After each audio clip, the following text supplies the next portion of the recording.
नमस्कार। जय माता दी। स्वागत है हमारे चरण में। कैसे हैं आप लोग? उम्मीद करता हूँ आप लोग अच्छे हों और ठीक हों।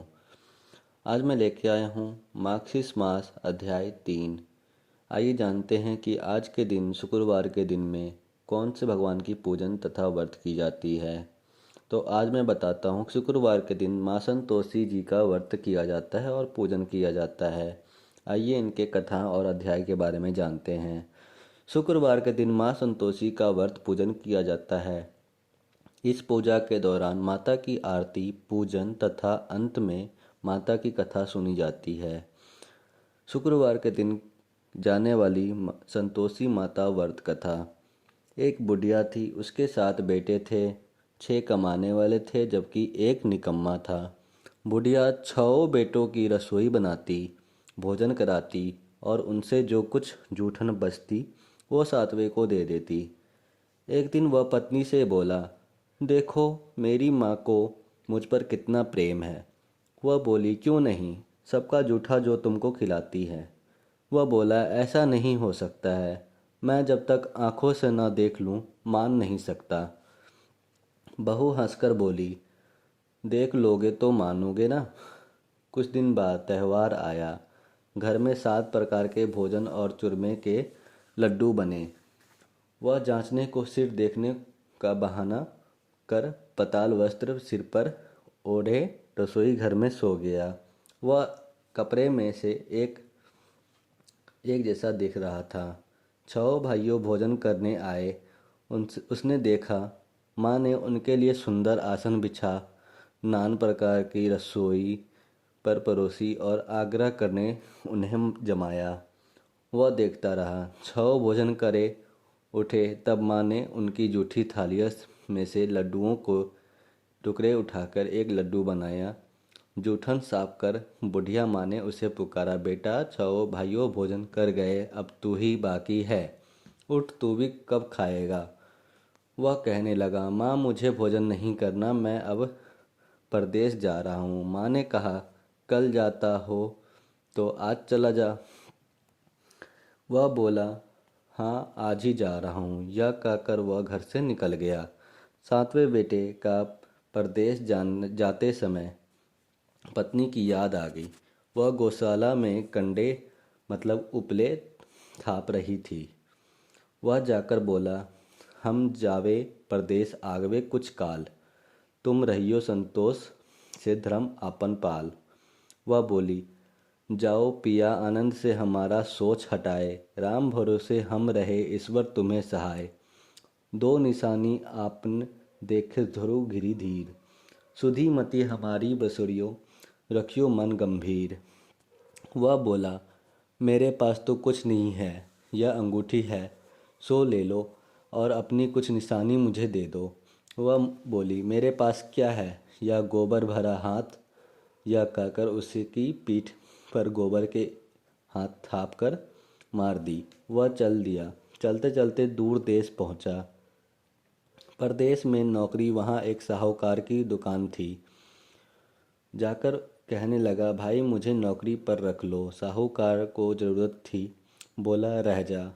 लड़के ने पूछा, तनख्वाह क्या दोगे? साहूकार ने कहा, काम देखकर दाम मिलेंगे। साहूकार की नौकरी मिली।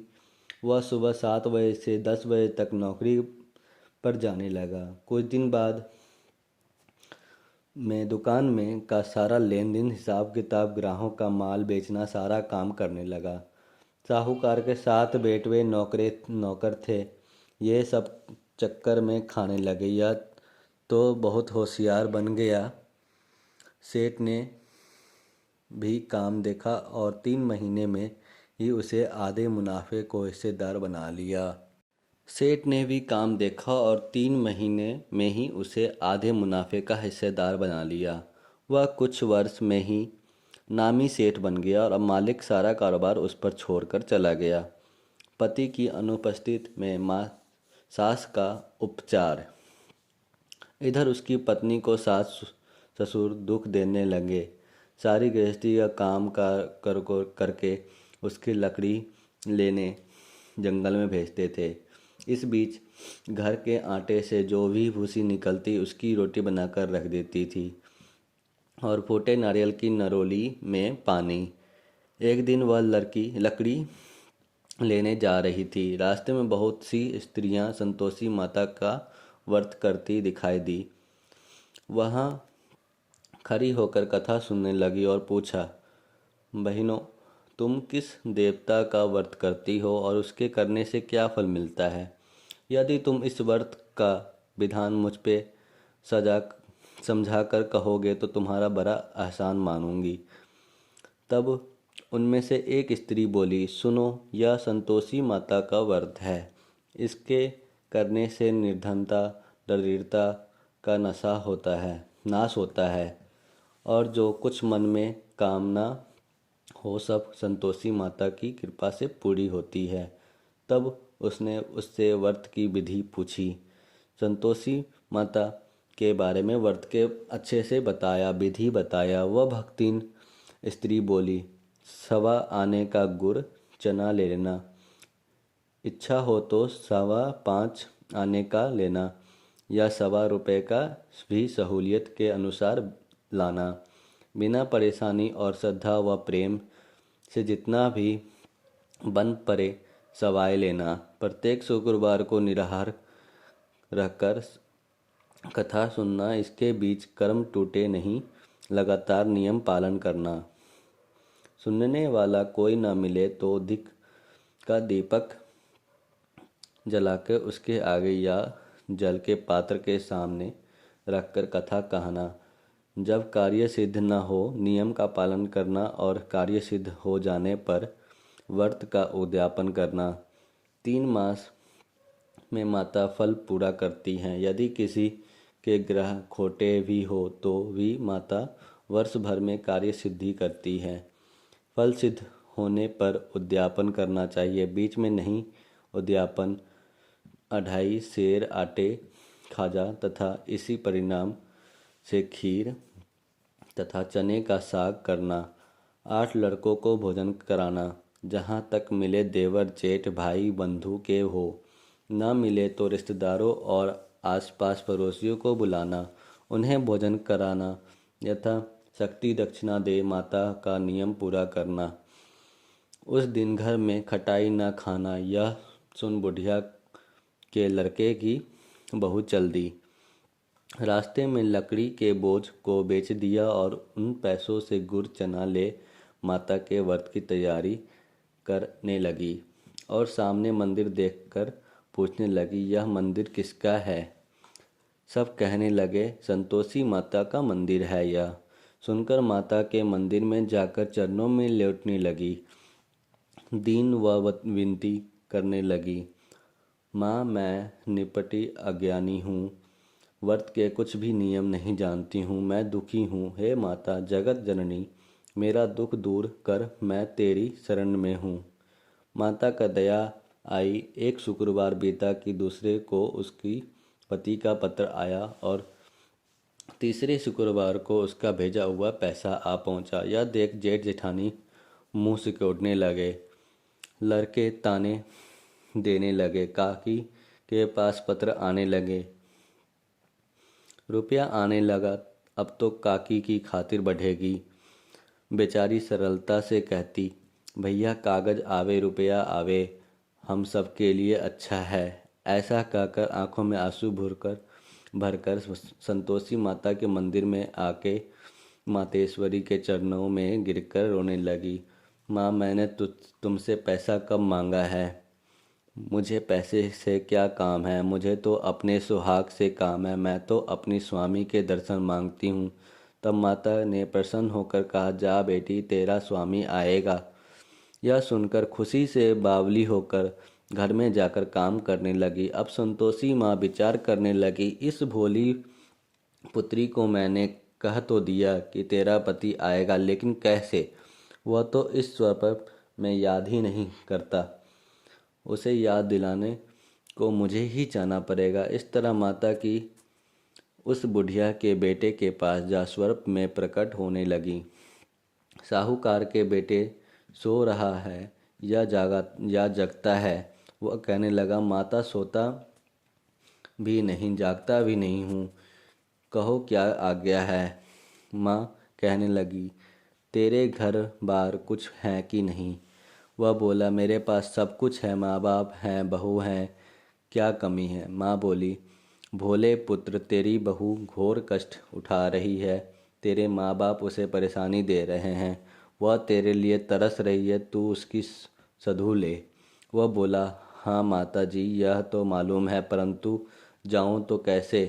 परदेश की बात है, लेन देन का कोई हिसाब नहीं, कोई जाने का रास्ता नहीं आता, कैसे चला जाऊं? माँ कहने लगी, मेरी बात मान, सवेरे नहा धोकर संतोषी माता का नाम ले, घी का दीपक जला, दंडवत कर दुकान पर जा बैठ, देखते देखते सारा लेन देन चुक जाएगा, जमा का माल बिक जाएगा, संध्या होते होते धन का भारी ढेर लग जाएगा। अब बूढ़े की बात मानकर वह नहा धोकर संतोषी माता को दंडवत घी का दीपक जलाकर दुकान पर जा बैठा। थोड़ी देर में देने वाले रुपए लाने लगे, लेने वाले हिसाब लेने लगे, कोठे में भरे सामान की खरीदारी नगद दाम में सौदा करने लगे। शाम तक धन की भारी ढेर लग गया। मन में माता का नाम ले चमत्कार देख प्रसन्न होकर घर ले जाने लगे। रास्ते गहन कपड़ा सामान खरीदने लगा। यहाँ काम से निपट तुरंत घर को रवाना हुआ। उधर उसकी पत्नी जंगल में लकड़ी लेने जाती हैं। लौटते वक्त माता जी की मंदिर में विश्राम करती हैं। वह तो उसके प्रतिदिन रुकने का जो स्थान ठहरा, घुलू उड़ाती देख वह माता से पूछती है, माता यह धूल कैसे उड़ रही है? माता कहती है, पुत्री तेरा पति आ रहा है, अब तू ऐसा कर, लकड़ियों को 3 बोझ बना ले, एक नदी के किनारे रख दे और दूसरा मेरे मंदिर पर व तीसरा अपने सिर पर। तेरे पति को लकड़ियों का गट्ठर देख मोह पैदा होगा, वह यहाँ रुकेगा, नाश्ता पानी खाकर माँ से मिलने जाएगा। अब तू लकड़ियों का बोझ उठाकर जाना और चौक में गट्ठर डालकर जोर से आवाज़ लगाना, लो सासू जी लकड़ियाँ का गट्ठर लो, भूसी की रोटी दो, नारियल के खपरे में पानी दो, आज मेहमान कौन आया है? माता जी से बहुत अच्छा कहकर वह प्रसन्न मन से लकड़ियों को 3 गट्ठर बनाई, एक नदी के किनारे और एक माता जी के मंदिर पर रखा। इतने में मुसाफिर आ पहुंचा। सुखिर लकड़ी देख उसकी इच्छा उत्पन्न हुई कि हम यहीं पर विश्राम करें और भोजन बनाकर खा पीकर गांव जाएं। इसी तरह रुककर भोजन बना विश्राम करके गांव के रास्ते जाने लगा। सबसे प्रेम से मिला। उसी समय सिर पर लकड़ी का गट्ठर लिए वह उतावली सी आती है। लकड़ियों का भारी बोझ आंगन में डालकर जोर से 3 आवाज़ देती है, लो सासू जी लकड़ियों का गट्ठर लो, भूसी का रोटी दो, आज मेहमान कौन आया है? यह सुनकर उसकी सास बाहर आकर अपने दिए हुए कष्टों को भुलाने हेतु कहती है, बहू ऐसा क्यों कहती है? तेरा मालिक ही तो आया है, आ बैठ, मीठा भात खा, भोजन कर, कपड़े गहने पहन। उसकी आवाज़ सुन उसका पति बाहर आता है। अंगूठी देख व्याकुल हो जाता है। माँ से पूछता है, माँ यह कौन है? माँ बोली, बेटा यह तेरी बहू है, जब से तू गया है तब से सारे गांव में भटकती फिरती है, घर का काम काज कुछ करती है नहीं, 4 पहर आकर खा जाती है।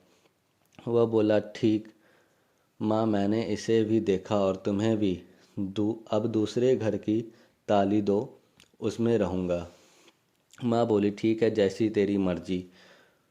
तब वह दूसरे मकान की तीसरी मंजिल का कमरा खोल सारा सामान जमाया। एक दिन राजा के महल जैसा टाट बाट बना गया। अब क्या था, बहू सुख भोगने लगी। इतने में शुक्रवार आया। शुक्रवार व्रत के उद्यापन में हुई भूल किया खटाई का इस्तेमाल। उसने पति से कहा, मुझे संतोषी माता के व्रत उद्यापन करना है। पति बोला, खुशी से कर लो। वह उद्यापन की तैयारी करने लगी। जेठानी के लड़कों को भोजन के लिए कहने लगी। उन्होंने मंजूर किया, परंतु पीछे से जेठानी ने अपने बच्चों को सिखाया, देखो भोजन के समय खटाई मांगना, जिससे उसका उद्यापन पूरा ना हो। लड़के जीमने आए, खीर खाना पेट भर कर खाया, परंतु बाद में खाते ही कहने लगे हमें खटाई दो, खीर खाना हमको नहीं भाता। देख अरुचि होती है। वह कहने लगी, भाई खटाई किसको नहीं दी जाएगी, किसी को नहीं दी जाएगी, यह संतोषी माता का प्रसाद है। लड़के उठ खड़े हुए, बोले पैसा लाओ। भोली बहू कुछ जानती नहीं थी, उन्हें पैसे दे दिए। लड़के उसी समय हटकर इमली खटाई के खाने लगे। यह देखकर बहू पर माताजी ने कोप किया। राजा के दूत उसके पति को पकड़ लिए और जेठानी मन माने वचन कहने लगे, लूट लूट कर धन इकट्ठा कर लाया है, अब सब मालूम पड़ गया, जब जेल की मार खाएगा। बहू से यह सहन नहीं हुआ। माँ संतोषी से मांगी माफ़ी। रोती हुई माताजी के मंदिर गई। कहने लगी, हे माता, तुमने क्या किया, हंसा कर अब भक्तों के रुलाने लगी। माता बोली, बेटी तूने उद्यापन करके मेरा व्रत भंग किया है। वह कहने लगी, माता मैंने कुछ अपराध किया है, मैंने तो भूल से लड़कों को पैसे दिए थे, मुझे क्षमा करो, मैं फिर तुम्हारा उद्यापन करूंगी। माँ बोली, अब भूल मत करना। वह कहती है, अब भूल नहीं होगी, अब बतलाओ वह कैसे आएंगे। माँ बोली, जा पुत्री, तेरा पति तुझे रास्ते में आता मिलेगा। वह निकली राह में पति आता मिला। पूछी, कहाँ गए थे? वो कहने लगा, इतना धन जो कमाया उसका टैक्स राजा ने मांगा था, वह भरने गया था। वह प्रसन्न हो बोली, भला हुआ, अब घर को चलो। कुछ दिन बाद फिर शुक्रवार आया, फिर किया व्रत का उद्यापन। वह बोली, मुझे फिर माता का उद्यापन करना है। पति ने कहा, करो। बहू फिर जेठ के लड़कों को भेजने भोजन को कहने गई। जेठानी ने एक दो बातें सुनाई और सब लड़कों को सिखाने लगी, तुम सब लोग पहले ही खटाई मांगना। लड़के भोजन से पहले कहने लगे, हमें खीर नहीं खानी, हमारा जी बिगड़ता है, कुछ खटाई खाने को दो। वह बोली, खटाई किसी को नहीं मिलेंगी, आना है तो आओ। वह ब्राह्मण के लड़के को लेकर भोजन कराने लगी। यथाशक्ति दक्षिणा की जगह एक एक फल उन्हें दिया। संतोषी माता प्रसन्न हुई। संतोषी माता का फल माता की कृपा के होते ही 9वें मास उसके चंद्रमा के सामन सुंदर प्राप्त हुआ। पुत्र को पाकर प्रतिदिन माता जी के मंदिर को जाने लगी। माँ ने सोचा, यह रोज आती है, आज क्यों न इसके घर चलूं। यह विचार कर माता ने भयानक रूप बनाया। गुड़ चने से सना मुख, ऊपर सुंड के सामना होठ, उस पर मक्खियाँ भिन भिन कर रही थी। दहली पर बैठे उसके सास चिल्लाई, देखो रे, कोई चुड़ैल डाकनी चली आ रही है, लड़कों इसे भगाओ नहीं तो किसी को खा जाएगी। लड़के भगाने लगे, चिल्लाकर खिड़की बंद करने लगे। बहू रोशनदान से देख रही थी। प्रसन्नता से पगली बन चिल्लाने लगी, आज मेरी माता जी मेरे घर आई है, वह बच्चे को दूध पीने से हटाती है। इतने में सास का क्रोध फट पड़ा। वह बोली, क्या उतावली हुई है, बच्चों का पटक दिया। इतने में माँ के प्रताप से लड़के नजर आने लगे। वह बोली, माँ, मैं जिसका व्रत करती हूँ वह यही संतोषी माता है। सबने माता जी के चरण पकड़ लिए और विनती करने लगे, हे माता, हम मूर्ख हैं, अज्ञानी हैं, तुम्हारे व्रत की विधि हम नहीं जानते, व्रत भंग कर हमने बड़ा अपराध किया है, जग माता आप हमारा अपराध क्षमा करो। इस प्रकार माता प्रसन्न हुई। बहू को प्रसन्न हो जैसा फल दिया वैसा माता सबको दे। जो पढ़े उसका मनोरथ पूर्ण हो। बोलो जय संतोषी माता की जय हो। यही थी मार्गशीर्ष मास कथा अध्याय 3 की कहानी।